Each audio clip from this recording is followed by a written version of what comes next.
এও কি সম্ভব? মমতার দীর্ঘদিনের যিনি ছায়াসঙ্গী, এবার তিনিই নাকি তার বিরুদ্ধে। ভোটের পরাজয়ের পর থেকে তৃণমূল শিবিরে ভাঙন তো লেগেই ছিল। বিধানসভা থেকে লোকসভা, রাজ্যসভা সব জায়গাতেই তো ভেঙে চুরমার তৃণমূল। কিন্তু ভাঙনের সেই আগুন এবার এসে লাগলো খোদ সুপ্রিমোর ঘরে।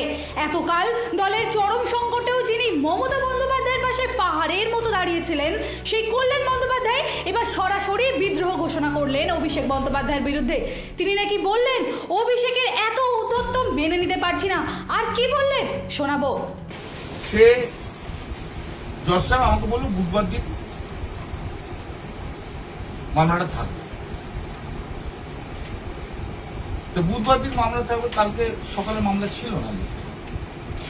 মঙ্গলবার দিন থেকে জানো তো সার্চ হয়েছে অনেক কামাশ্রীকে, তারপর দিদির অফিসে, সেখানেও আমি উপস্থিত ছিলাম, অনেক দেরিতে গেছি।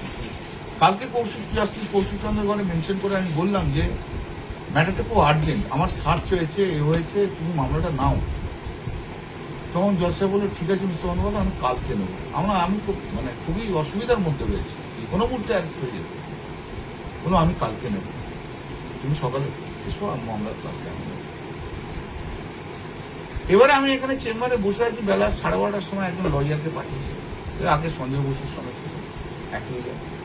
শেষে বলে একটা রিট পিটিশন ফাইল হয়েছে সার্চ নিয়ে, সার্চ তোমরা রিট পিটিশন সার্চ নিয়ে ফাইল করলে, আচ্ছা সার্চটা আমার subject matter of the criminal division.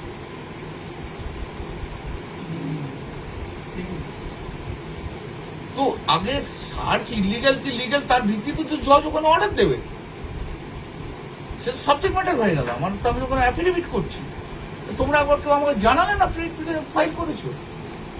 বলে না, উপর থেকে ইনস্ট্রাকশন এসছে।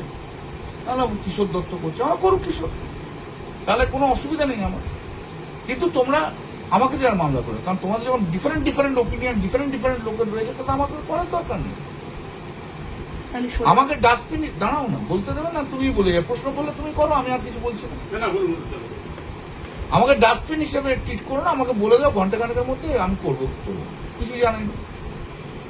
আমি সন্ধ্যাবেলায় কালকে পড়ে আবার রেডি হলাম, মামলা করতে হবে যখন জানাই। রাত্রি 12:30টার সময় আমার ছেলেকে টেক্সট করে বলেছে যে আমাকে থাকার দরকার নেই, অয়ন ভট্টাচার্য থাকবে। কিন্তু হঠাৎ কেন রেগে গেলেন শ্রীরামপুরের এই সাংসদ? শোনা যাচ্ছে এই ক্ষোভের শুরু অভিষেকের সেই সই চাল মামলাকে কেন্দ্র করে। সিআইডি তল্লাশি অভিযানের বিরুদ্ধে আইনি লড়াই লড়ছিলেন খোদ কল্যাণ। মাঝরাতে যখন তিনি আদালতে শুনানির জন্য প্রস্তুতি নিচ্ছেন, ঠিক তখনই তার ছেলের ফোনে আসে একটি বার্তা।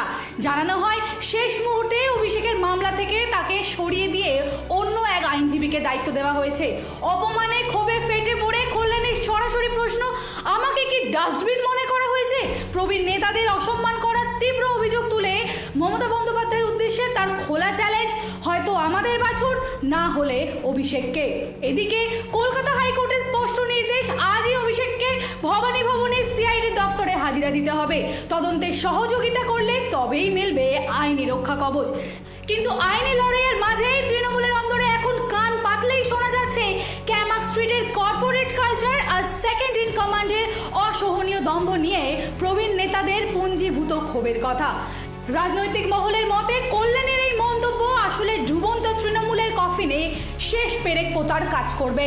কারণ ভোটের পরাজয়ের পর থেকে যখন দলের মেজরিটি সাংসদ আর বিধায়করা একে একে মমতার থেকে দূরত্ব বাড়িয়ে স্পিকারের কাছে গিয়ে আলাদা ব্লক তৈরির আবেদন জানাচ্ছিলেন, চারিদিকের সেই চরম দলবদলের মাঝেও কল্যাণ কিন্তু একনিষ্ঠভাবে মমতার পাশেই দাঁড়িয়েছিলেন। কিন্তু সেই পাহাড়ের মতো অটল কল্যাণের উপর যে গত কয়েকদিনে প্রবল মানসিক চাপ তৈরি হয়েছিল, তা আজ জলের মতো পরিষ্কার। অভিষেকের সঙ্গে তার ঠিক কি নিয়ে ভেতরে ভেতরে সংঘাত চলছিল তা হয়তো এখনো পুরোপুরি খোলসা হয়নি, কিন্তু শেষ পর্যন্ত ভাইপোর এই অসহনীয় দম্ভকে সামনে রেখেই এবার তৃণমূল থেকে দূরত্ব বাড়ানোর চূড়ান্ত সিদ্ধান্ত নিয়ে নিলেন কল্যাণ।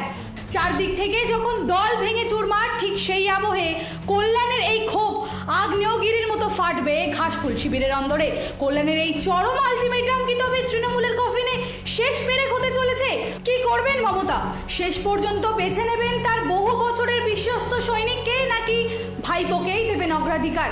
কি মনে হচ্ছে আপনাদের? দিশা দাসের রিপোর্ট, হেডলাইন্স কলকাতা। মা There's this new Bengali matrimonial website, BABandhan.in. It's safe, verified, and just for us. Really? देर न करें, आज ही रजिस्टर करें।